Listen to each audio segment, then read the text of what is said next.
Salut les lectrices et les lecteurs! J'espère que vous allez bien et que vous avez passé une bonne semaine et que vous avez eu de bonnes lectures. Cette vidéo va être montée de manière un petit peu spéciale parce que là je vais vous faire mes 2 dernières semaines de lecture parce que j'étais en vacances la semaine dernière et donc je n'ai pas tourné de vidéo. Ce que j'ai fait, c'est qu'au long de mes 2 semaines, dès que j'ai terminé une lecture, je vous l'ai chroniqué de manière un petit peu random. Donc on va dire que cette vidéo va être un petit peu sous forme de vlog.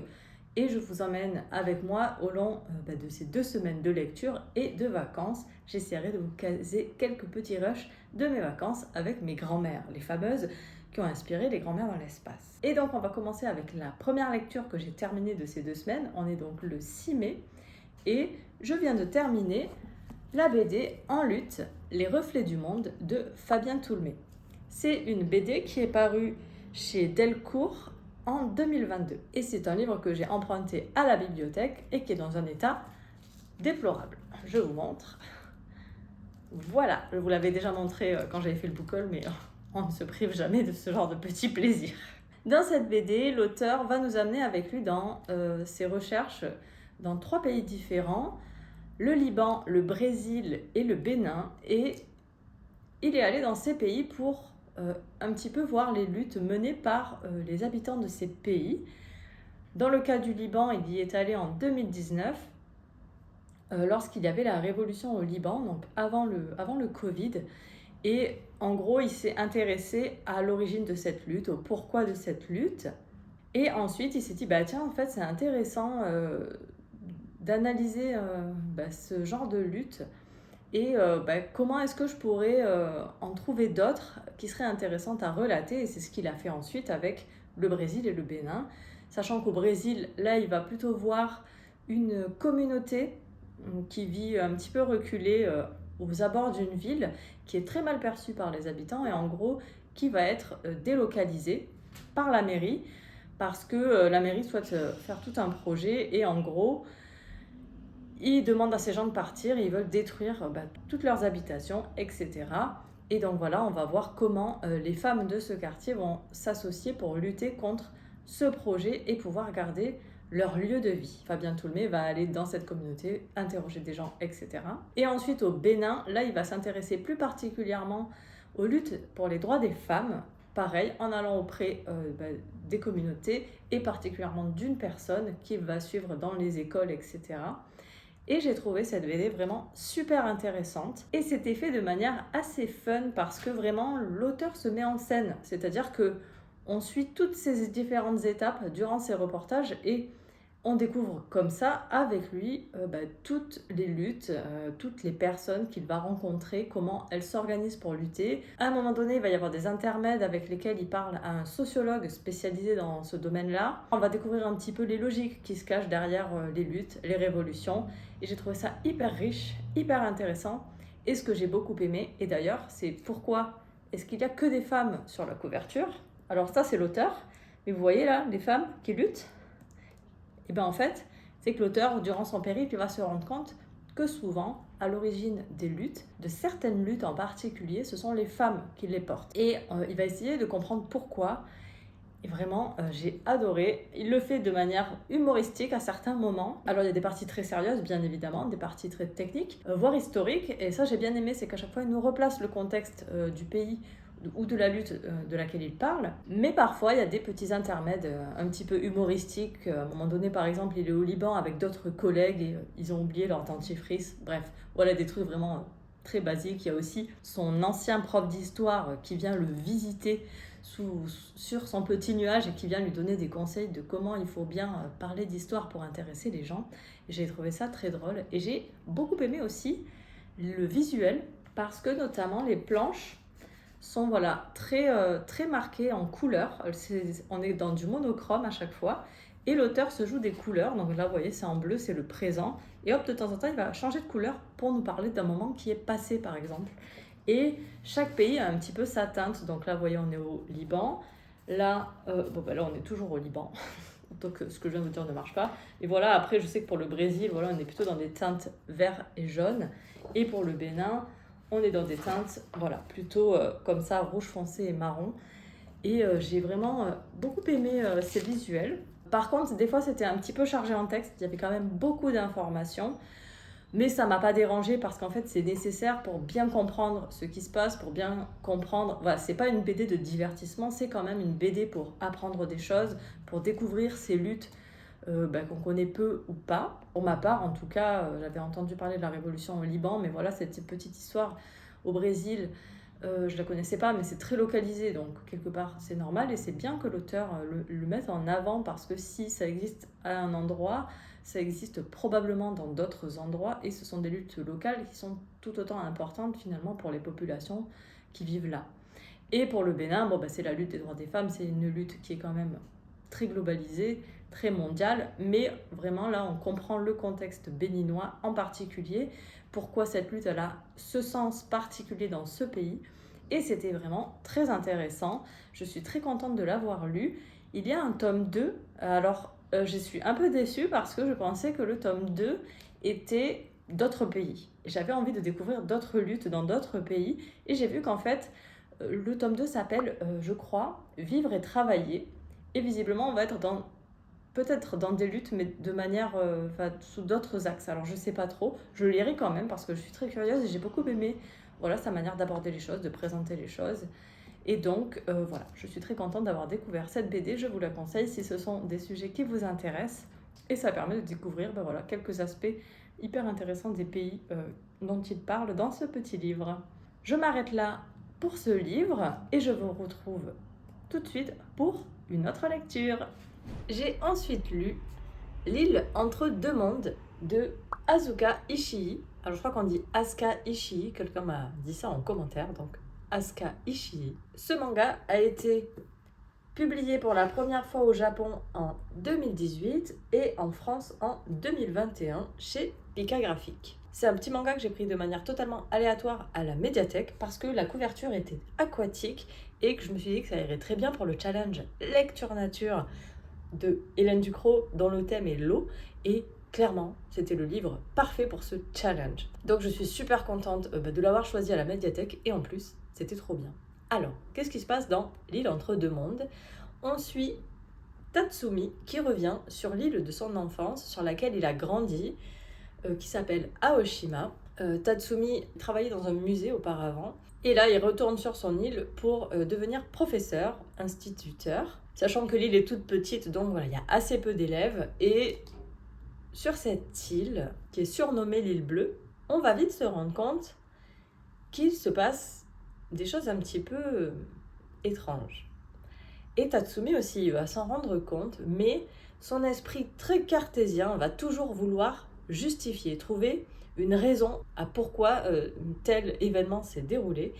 Et du coup, j'ai trouvé ça hyper mignon de voir ces deux mondes se rencontrer, ce monde où on a besoin que tout soit expliqué et ce monde un petit peu onirique. J'ai adoré parce que on découvre aussi déjà cette petite île qui n'est pas une île réelle mais voilà, qui est inspirée visiblement de lieux qu'a visité l'autrice. On est bercé dans le folklore japonais.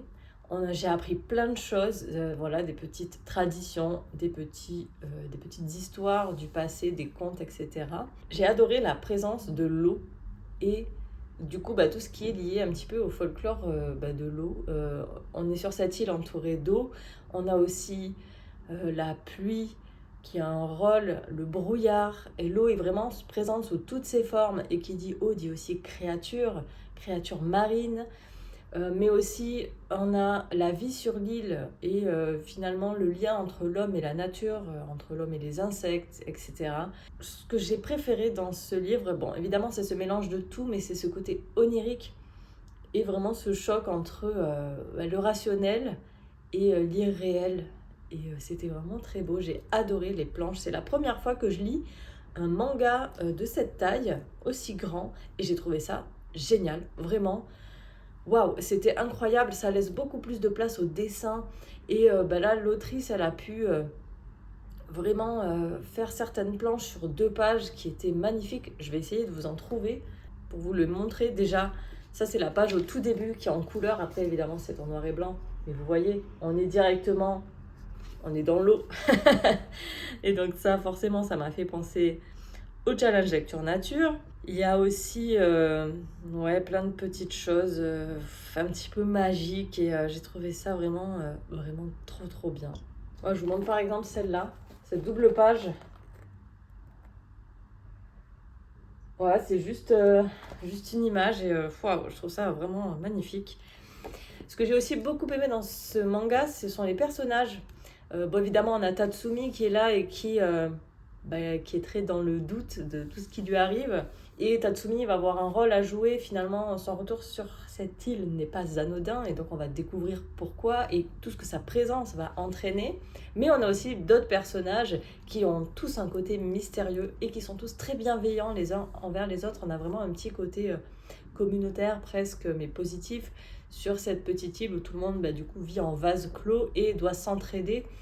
Et notamment on suit deux jeunes enfants, adolescents, qui sont les élèves de Tatsumi et qui sont hyper touchants, hyper attachants et un petit peu drôles. Vraiment, j'ai beaucoup aimé. Il y a aussi une grand-mère qui a un rôle particulier à jouer et que j'ai beaucoup apprécié. La présence des éléments est très forte dans ce roman. Le brouillard, la pluie, le tonnerre.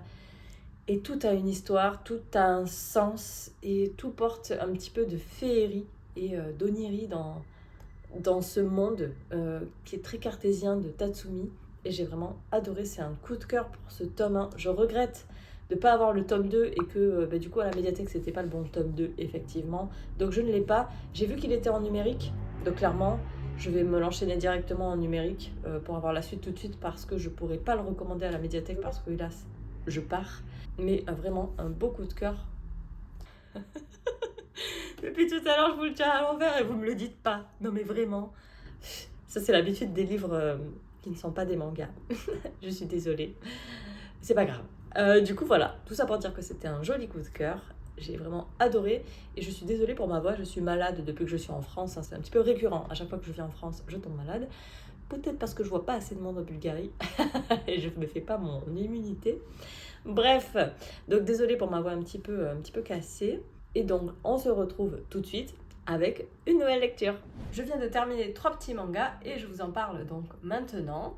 J'ai lu le tome 6 des Promeneuses de l'Apocalypse de Sakae Saito.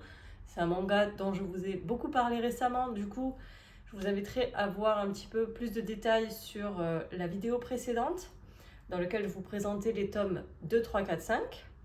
Et dans ce tome, on est dans la continuité de cette petite série que j'aime beaucoup.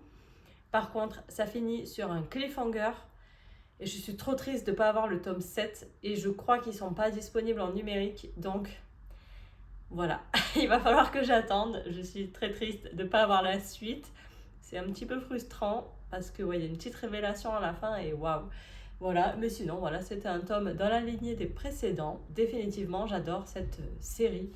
Elle regroupe plein de choses que j'aime beaucoup, donc c'est trop cool. Je suis vraiment trop contente de l'avoir découverte. Et ensuite, les 2 autres mangas que j'ai lus et qui sont de la même série, il s'agit de Je crois que mon fils est gay, les tomes 3 et 4, et c'est de Okura. Sachant que Okura est un auteur qui est lui-même gay, et donc il parle finalement au travers de cette histoire, je pense, quelque part de son expérience personnelle, mais il le fait au travers des yeux de la maman du personnage principal qui s'appelle Hiroki. Et vraiment, j'adore, c'est tout mignon, c'est tout doux, on est sous forme de scénettes de vie, mais qui se suivent. Alors voilà, parfois il y en a qui sont un petit peu indépendantes ou quoi, mais voilà, on a quand même une histoire qui se suit dans le temps, qui progresse. On est tout le temps dans la tête de cette maman, la plupart du temps, qui se pose plein de questions, qui donc est quasiment certaine que son fils est gay, mais son fils ne le formule pas.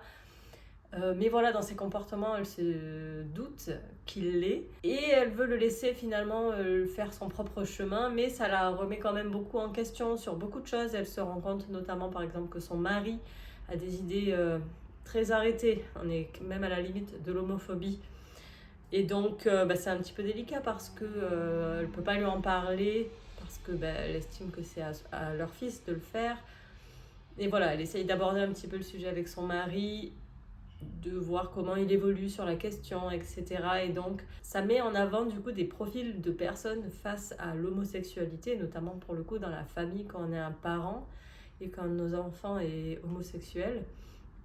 Voilà, ça montre un petit peu les différentes réactions, les différents préjugés qu'on peut avoir, mais c'est fait de manière très douce. Et notamment, Hiroki a un petit frère qui lui aussi, il est persuadé que que son frère est homosexuel, et du coup, ça amène à plein de situations cocasses parce que, voilà, des fois, le petit frère, il a des réactions qui sont sans filtre, et Hiroki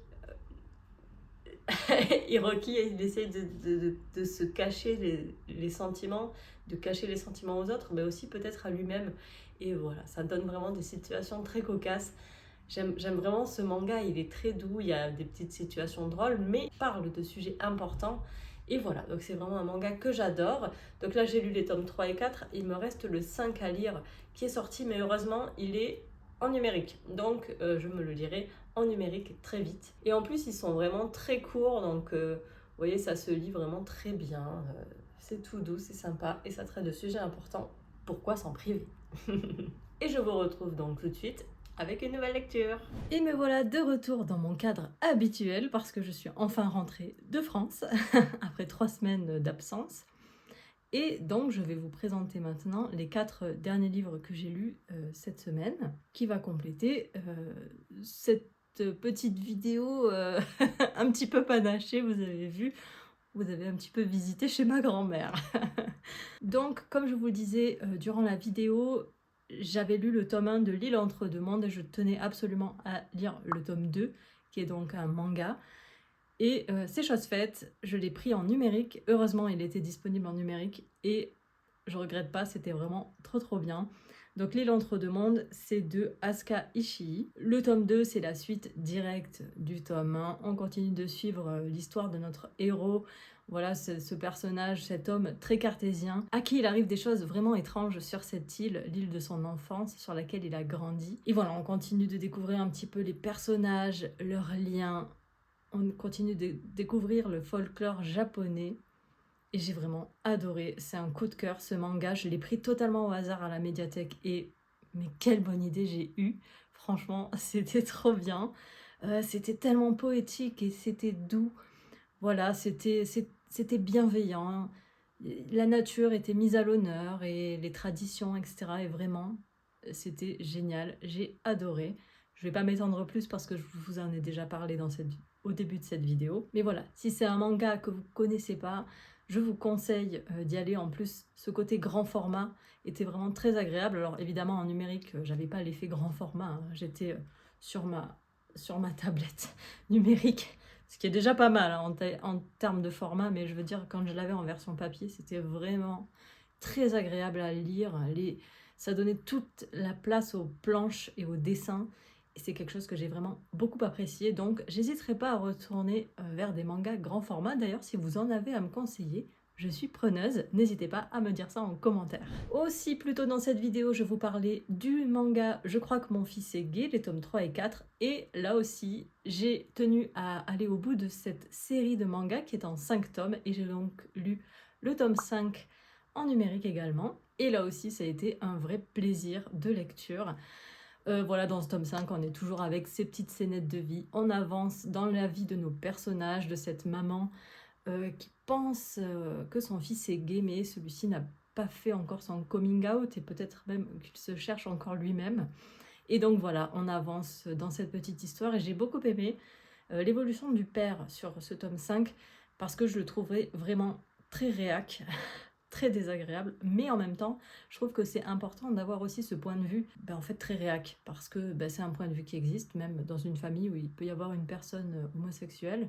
Et donc c'était vraiment intéressant d'avoir ce point de vue et l'évolution de ce personnage qui est vraiment, moi j'ai trouvé détestable sur une grande partie de l'histoire, contrairement à la mère qui elle est vraiment plus dans l'introspection, la réflexion, qui oui fait des erreurs, qui prend parfois des raccourcis, mais voilà, qui vraiment se questionne à comment accueillir le fait que mon fils est peut-être gay. Le père, lui, est en totale opposition à la base. Et vraiment, j'ai beaucoup aimé. J'ai adoré la conclusion de cette série. Je vous laisserai la découvrir si vous ne l'avez pas encore lue. Et bref, encore une très belle découverte. C'était très sympa. Mais je n'ai pas lu que des mangas et des graphiques durant cette semaine, ces 2 dernières semaines. J'ai aussi lu des romans, et notamment Tiziri, le tome 1, qui est un roman de science-fiction. écrit par Alexiane Delis et qui est paru en 2022 en version grand format et en version poche en 2023. Dans cette histoire, on est sur Terre, on suit Tiziri, qui est une jeune fille, une jeune humaine qui est albinos. On est sur Terre dans le futur, dans un futur où des extraterrestres ont débarqué sur la planète. Ces extraterrestres s'appellent les Écomères et ils ont un pouvoir, c'est de contrôler la nature, contrôler les plantes plus particulièrement. Et ils sont en forte opposition avec les humains, puisque en fait ils chassent les humains et donc c'est vraiment en mode survie pour les derniers rares humains qui ont pu survivre à cette invasion. Et on va suivre donc Tiziri qui en plus voilà de faire partie de cette communauté d'humains traqués, on va dire, qui en plus elle est mise au banc de la société parce qu'elle est albinos.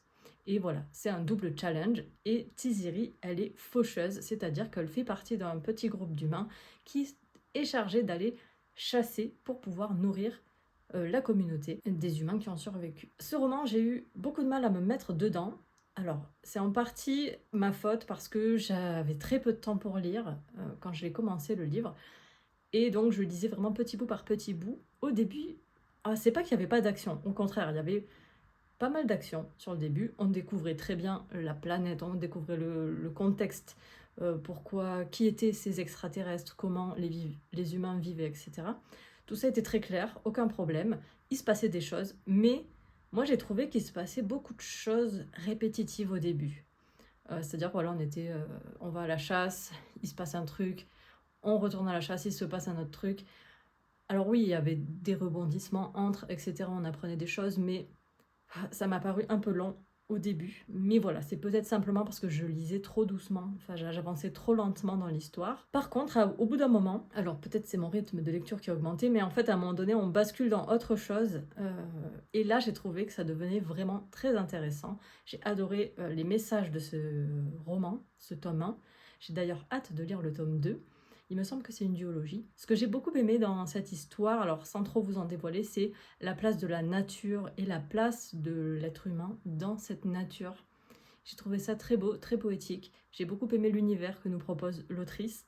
Voilà, ce monde un petit peu particulier dans lequel évoluent nos humains. Et tous les messages rattachés à ça. Et vraiment la place de la nature dans cet univers. C'était très vert, c'était très vivant.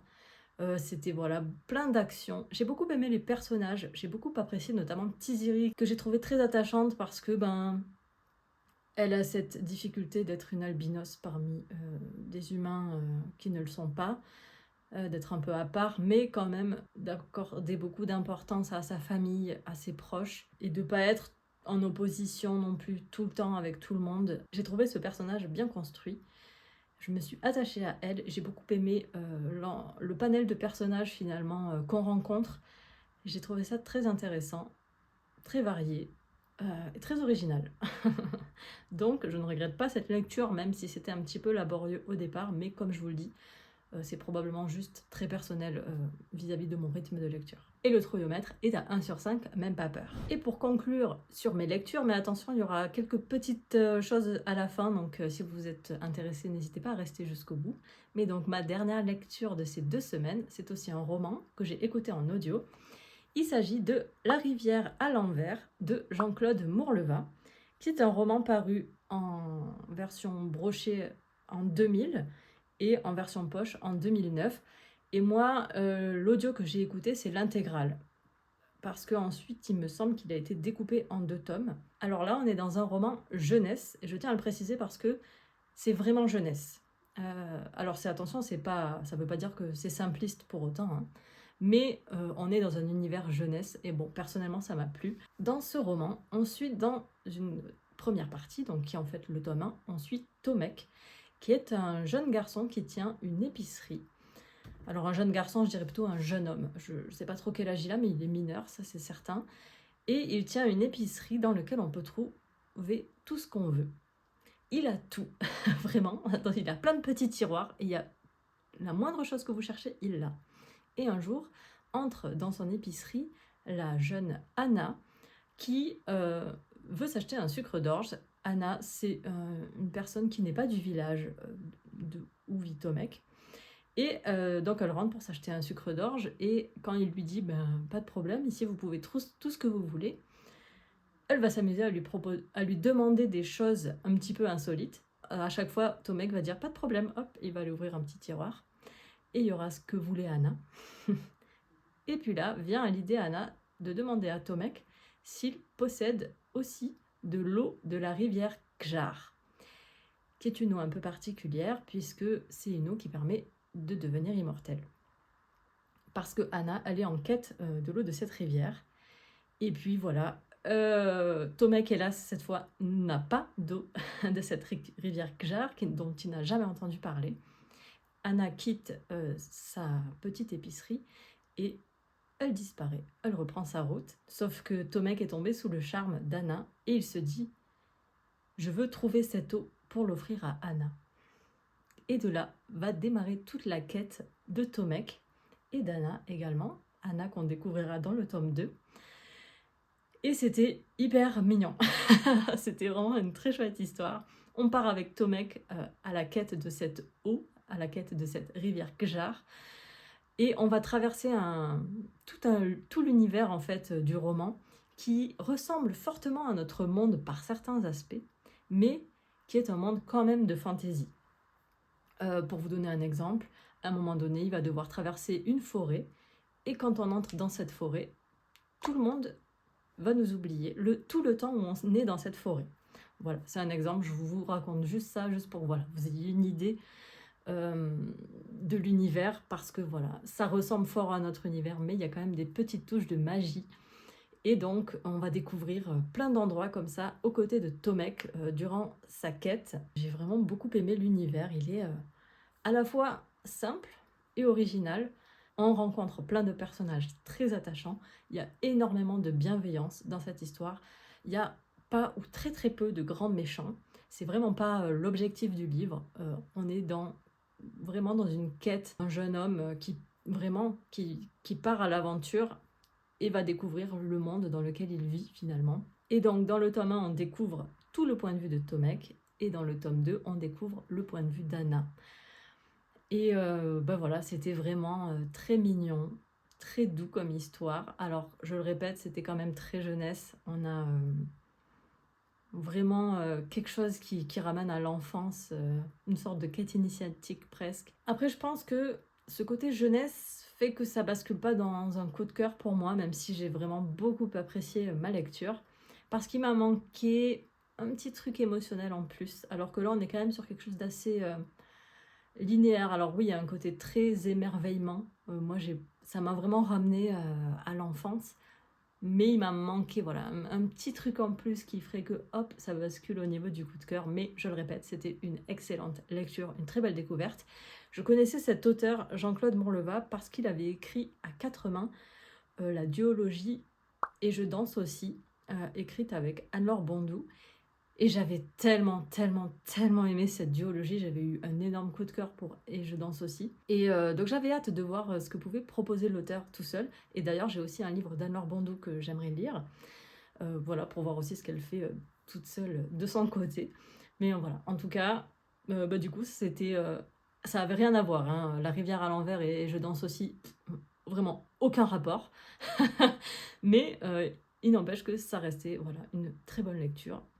Et je suis très contente d'avoir découvert cet auteur en solo, du coup. Niveau triomètre, j'ai pas forcément besoin de le préciser, mais on est sur du 1/5, même pas peur, même pour les enfants. Même s'il y a peut-être un ou deux passages qui font un petit peu peur, mais c'est vraiment très soft. Voilà, c'est vraiment accessible jeunesse. Et je pense que vous pouvez le lire à vos enfants si vous en avez. Voilà, c'en est tout pour toutes ces lectures de ces 2 dernières semaines. Et avant de conclure, je voulais vous parler de 2 petites choses.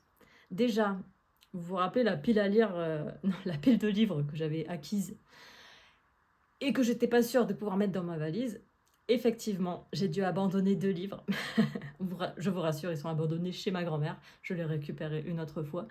Donc j'ai laissé chez elle différentes saisons de Stephen King parce qu'il était vraiment très gros et j'ai 1 milliard de Stephen King là. Tout ça là, hop, tout ça, c'est mon étagère de Stephen King. Il y en a la moitié que j'ai pas lu. Plus de la moitié même. Donc voilà, j'ai du Stephen King de stock, donc j'ai laissé le différentes saisons chez ma grand-mère. Et il y a aussi le petit livre dont je vous avais déjà fait la chronique, Les histoires ne dorment pas debout. Vous savez, le recueil de nouvelles que j'avais eu en service presse. Je l'ai aussi laissé à ma grand-mère. Alors lui, pour le coup, il était tout petit, j'aurais pu le prendre, mais je me suis dit, tiens, ça pourra te plaire, mémé. Et donc je lui ai laissé pour qu'elle puisse le lire. Et je le récupérerai plus tard. Autre chose, j'ai beaucoup avancé sur mon roman depuis la dernière fois parce que j'ai enfin la couverture, ça y est, je vais pouvoir vous la montrer. J'ai même mieux, j'ai le livre papier qui est juste là. Yeah. C'est trop cool. J'étais trop contente de le recevoir. Vraiment, j'ai profité de l'opportunité d'être en France pour vite me le faire envoyer parce que sinon, pour la Bulgarie, ça aurait été vraiment trop cher. Et donc, j'ai la couverture, mais j'ai aussi validé mon projet sur ma plateforme d'auto-édition. Alors ça a été une grosse galère, franchement, ça a été énorme prise de tête. Donc là, j'ai enfin réussi à tout boucler ce matin. Maintenant, ils doivent valider tout mon projet, donc j'espère que ça va le faire. On croise les doigts avec moi. Et donc, trêve de blabla, je vous montre la couverture. Et après, je vous la mettrai en grand sur l'écran, mais là, je vais vous la montrer en version papier. Ah, voilà le bandeau d'exemplaires non destinés à la vente, mais c'est pas grave, il est beau quand même. Et le voilà!